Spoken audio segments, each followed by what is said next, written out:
Welcome back. We all want cheaper petrol, right? And a price drop finally is on the cards for next month. Meanwhile, plans to deregulate the price of petrol will give retailers the power to compete using lower prices. However, the proposal for a price cap for 93 octane fuel has alarmed retailers. It means they will be able to bring the cost down but not raise prices above a certain level.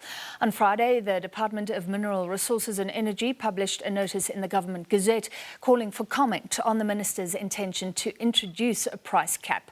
Well, the Fuel Retailers Association represents fuel station owners. We're joined by the CEO, Reggie Sibiya.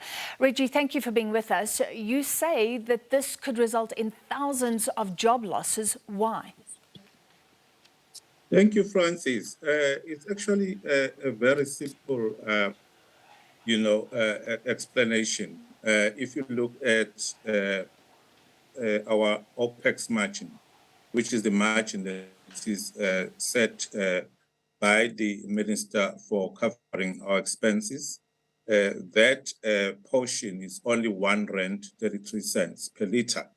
And that is also made up of 60% of employment costs. So if we then have to play around with this R1.33, the first victims or casualties will definitely be the employees, because where else are we going to get,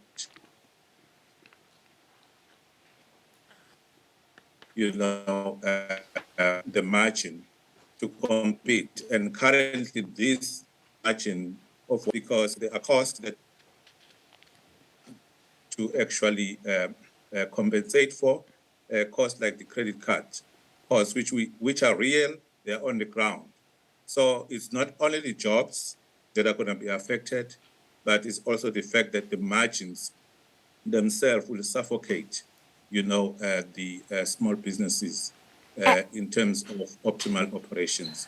All right, and you're saying it would be okay if there wasn't a price cap. Would it then work? Because at times you could lift the prices. It would be hard because you still have to compete, but you could go above, even increase that retail margin. Yeah, Francis, the other day, somebody was saying, no, but on diesel, which is deregulated, they say, I can go from one service station to another and get a different price. And obviously, the automatic, assumption was that the difference was caused by discounting. But in some cases, it's not caused by discounting the variance. It's just that the other service stations, like the highway sites, for example, may charge, R1 or R1.50 more because of the allocation on diesel. So there is flexibility on the diesel. But with maximum pricing, the problem is that the pump price has got a ceiling. So, and what tends to happen, Francis, and we've seen this in the LP gas, which is currently on maximum pricing, is that while the pump price is kept at a particular figure, the wholesale price is not kept.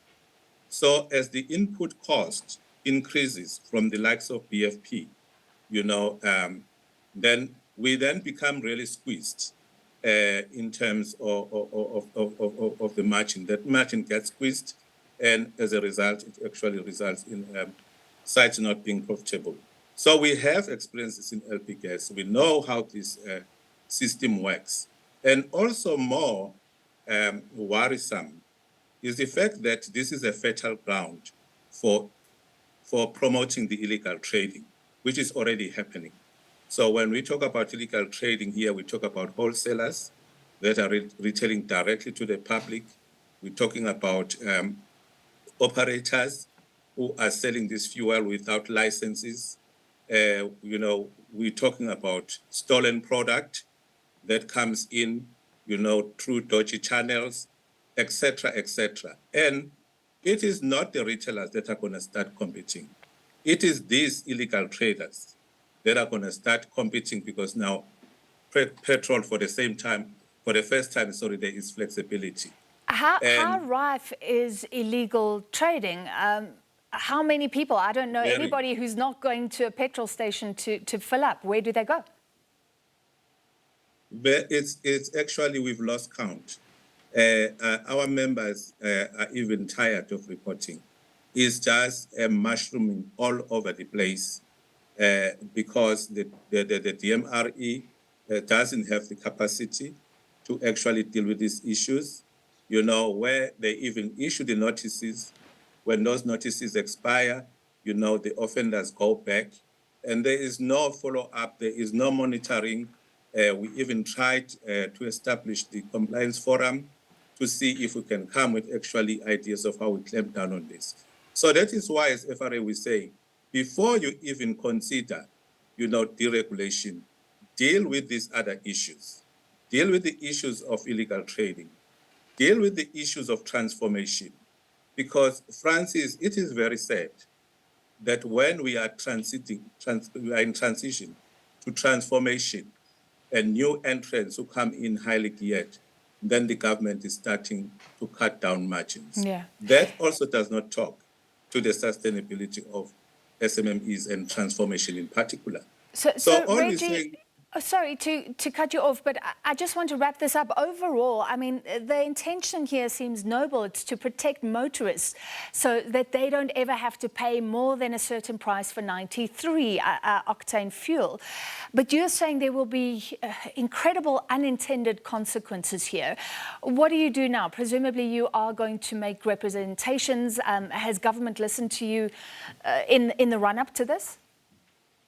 yeah, but maybe firstly, let me state that actually regulation, full regulation, we believe, is what actually protects the motorists. Currently, the pump price of petrol is determined through a proper investigation process.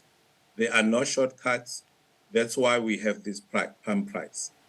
In that way, then, you know, motorists can be assured that the pricing system is transparent and that the input cost can be accounted for. And that way, we also feel if you look at diesel, which is deregulated, then motorists are not protected because, you know, people can charge any prices. So we still believe that regulation, especially in South Africa through this transition for the critical areas of the National Development Plan that have actually outlaid, it is still very important. Yes, we have been part of the process. If you recall, the government wanted to implement this in June. And then when they approached us, we said to them, no, but you need to follow due process. You know, this is a regulatory framework. It's got a specific process that you need to follow. And part of that process is to have, you know, public participation through the gazette. So that actually pushed back and said you cannot actually do that. But while we're doing that, Francis, we are hoping that our government is listening. We are hoping that our government care enough about jobs. We are hoping that our government care enough about SME development.